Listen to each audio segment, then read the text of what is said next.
अस्सलामुअलैकुम, आप देख रहे हैं टीवी 49 न्यूज यूके और मैं हूं Munir Pirzada.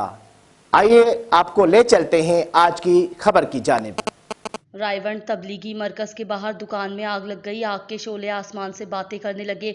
Rescue fire brigade की 3 गाड़ियां आग पर काबू पाने पहुंच गईं। रायवंड से हमारे नुमाइंदे मोहम्मद वक्कास चौहान के मुताबिक रायवंड तबलीगी मरकज के बाहर दुकान में आग लग गई है। आग के शोले आसमान से बातें कर रहे हैं। आग लगने के बाइस कोई जानी नुकसान नहीं हुआ। मौके की इत्तला मिलते ही रेस्क्यू फायर ब्रिगेड की 3 गाड़ियां आग पर काबू पाने के लिए पहुंच गई हैं। रेस्क्यू एहलकारों ने आग पर काबू पा लिया है। रेस्क्यू जराये के मुताबिक आग लगने की वजह ताहाल सामने नहीं आ सकी। मौके पर थाना रायवंड पुलिस को इत्तला दी गई, जबकि पुलिस मौके पर नहीं पहुंच सकी। पुलिस का नाकिस कारकर्दगी पर सवालिया निशान है। आग लगने के बाइस ट्रैफिक का निज़ाम भी दरहम बरहम हो गया है। शहरी बारातियों की सूरत में खड़े नजर आए हैं।